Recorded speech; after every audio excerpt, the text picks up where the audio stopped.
এই ভিডিওটিতে আজ আমি আপনাদেরকে এক এমন সহজ টেকনিকের কথা বলবো যার সাহায্যে আপনি আপনার ব্রেন এবং আপনার সম্পূর্ণ নার্ভাস সিস্টেমকে কেবলমাত্র 30 সেকেন্ডে রিসেট করতে পারবেন। এই টেকনিকটি না শুধু আপনার ব্রেন ফাংশনকে বরং এর সাথে সাথে আপনার ফোকাস লেভেলকেও বাড়িয়ে দেবে। স্ট্রেস, মাইন্ড এবং বডিকে 30 সেকেন্ডের মধ্যে ডিস্ট্রেস করে দেবে। আপনি টেনশন এবং অ্যাংজাইটি থেকে কয়েক সেকেন্ডের মধ্যে মুক্তি পেয়ে যাবেন। এই টেকনিকটি আপনার লাইফকে সম্পূর্ণভাবে বদলে দেবে। তো চলুন ভিডিওটি স্কিপ না করে শুরু থেকে শেষ পর্যন্ত দেখতে থাকুন। শুরুতেই কথা হোক স্টাডিতে ফোকাস করার বা স্ট্রেস, টেনশন এবং অ্যাংজাইটি থেকে মুক্তি পাওয়ার। এইসব জিনিসকে কন্ট্রোল করার জন্য মেডিটেশন, ব্রিথ ইন এক্সারসাইজ এবং ভালো ভালো পুষ্টিকর খাদ্য অনেক উপকার করে। আর রিসেন্টলি ব্রেনের ওপর হওয়া রিসার্চে এটি পাওয়া গেছে যে আলাদা আলাদা ধরনের ব্রিথ ইন এক্সারসাইজের মাধ্যমে ব্রেনের আলাদা আলাদা ধরনের নিউরন অ্যাক্টিভেট হয়ে যায়, যা ব্রেন এবং বডি ফাংশনকে নিয়ন্ত্রণ করে। সোজাভাবে যদি বলি তো শ্বাস প্রশ্বাসের ধরন আপনার ব্রেনকে আলাদা আলাদা লেভেলে নিয়ে যায়। শ্বাস প্রশ্বাস হলো একটি সক্রিয় কার্য, এটি আমাদের অবচেতন অবস্থাতেও সক্রিয়ভাবে কাজ করতে থাকে, কিন্তু এই অটোমেটিক প্রসেসটাকে ম্যানুয়াল ভাবে নিয়ন্ত্রণ করে ব্রেনের কার্যক্ষমতাকে কয়েক হাজার গুণ বৃদ্ধি করা যায়। আর এই কথাটি সায়েন্টিফিক্যালি প্রুভ। তো সেই টেকনিকের ব্যাপারে জানার আগে আপনাকে ডায়াফ্রামের ব্যাপারে জেনে নিতে হবে। ডায়াফ্রাম হলো একটি স্কেলেটন মাসল, ঠিক তেমন যেমন বাইসেপ এবং ট্রাইসেপ হয়। ডায়াফ্রাম হলো এক প্রকার মাসল। আর এই ডায়াফ্রাম মানব শরীরের এমন এক প্রত্যঙ্গ যা নিজের ইচ্ছে অনুযায়ী মুভ করে। ডায়াফ্রাম শ্বাস প্রশ্বাসকে চালানো ছাড়াও ফেনিক নার্ভের দ্বারা ব্রেনকে শরীরের ব্যাপারে ইনফরমেশন সাপ্লাই করার কাজও করে। আপনি বসে আছেন, খাচ্ছেন, কাজ করছেন, মেডিটেশন করছেন, এই সকল ইনফরমেশন ডায়াফ্রাম ফেনিক নার্ভের দ্বারা ব্রেনে পৌঁছানোর কাজ করে। আপনি কি কখনো এই জিনিসটিকে নোটিস করেছেন যে যখন আপনি কোনো জিনিস থেকে প্রাণ পান বা আপনি যখন দীর্ঘ ক্লাস বা লেকচার বা দীর্ঘ পড়ার পর যখন ব্রেক নেন বা হঠাৎ আপনি যখন কোনো গুড নিউজ পান তখন আপনি একটু দীর্ঘশ্বাস নিয়ে ছেড়ে দেন।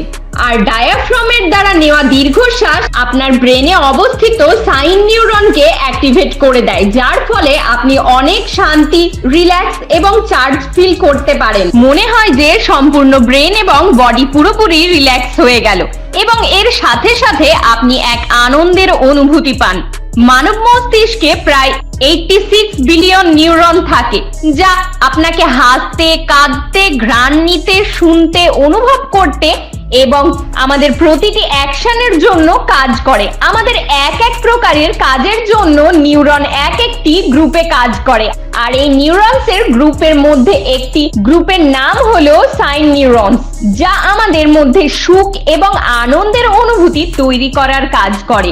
এতক্ষণে আপনি নিশ্চয় বুঝতে পেরেছেন যে যে সুখের অনুভূতি আমাদের মধ্যে তৈরি হয় তার জন্য মুখ্য ভূমিকা পালন করে ডায়াফ্রাম এবং ডায়াফ্রামের সাথে যুক্ত সাইন নিউরনস। তো এই স্টাডির হিসেবে ব্রিথ ইনের একটি সহজ টেকনিকের সাহায্যে আপনি নিজের ব্রেনে এবং বডিতে যখন ইচ্ছা তখনই শান্ত এবং রিল্যাক্স করতে পারবেন। আর যখন ব্রেন রিল্যাক্স থাকে তখন এমনিতেও জানেনই যে তার ফোকাস করার ক্ষমতা কতটা বেড়ে যায়। আর এর সাথে সাথে স্ট্রেস এবং অ্যাংজাইটিও আপনার মধ্যে থেকে কমে যায়। তো চলুন জেনে নিই সেই টেকনিকের ব্যাপারে, যেটিকে 1930 সালে আবিষ্কার করা হয়েছিল। যখনই আপনার মনে হবে যে আপনার মধ্যে স্ট্রেস এবং অ্যাংজাইটি বেড়ে গেছে বা যখনই আপনি পড়াশোনায় বসেছেন এবং চাইছেন যে এখন আপনার ফোকাস করার প্রয়োজন রয়েছে বা আপনি চাইছেন যে নিজের ব্রেন এবং বডিকে রিল্যাক্স করতে, তো আপনি এই সিম্পল ব্রিথ ইন টেকনিকটা ফলো করতে পারেন। এই টেকনিকটিতে আপনাকে দুবার মানে ডবল প্রসেসকে মানে একসাথে দুবার বাতাসকে নাক দিয়ে টেনে ডায়াফ্রামকে ভর্তি করতে হবে। তারপর ডায়াফ্রামের সম্পূর্ণ বাতাসকে একবারে মুখ দিয়ে বার করে দিতে হবে। সোজাভাবে বলতে গেলে দুবার অক্সিজেনকে নাক দিয়ে টেনে একবারে সেটিকে মুখ দিয়ে বার করে দেওয়া। প্রথমবারের প্রশ্বাসটি দীর্ঘ হবে এবং দ্বিতীয়বারের প্রশ্বাসটি ছোট হবে। তারপর একবারে সম্পূর্ণ কার্বন ডাই অক্সাইডকে মুখ দিয়ে বের করে দিন। এইভাবেই এই ব্রিথ ইন এক্সারসাইজটি আপনাকে 6 থেকে 8 বার করতে হবে। ব্রেনকে রিসেট এবং বডিকে রিফ্রেশ করার সবথেকে সহজ এবং কার্যকারী মাধ্যম এটা। আপনি এটিকে দিনে যে কোনো সময় যে কোনো জায়গায় এবং 6 থেকে 8 বারেরও বেশি করতে পারেন। বিশ্বাস করুন, এই টেকনিকটি ফলো করলে এই টেকনিকটি আপনার লাইফকে চেঞ্জ করে দেবে। তো এ বিষয়ে আরো কিছু জানার থাকলে অবশ্যই বিশেষজ্ঞদের সাথে পরামর্শ করবেন। সবাই ভালো থাকবেন, আবার দেখা হবে।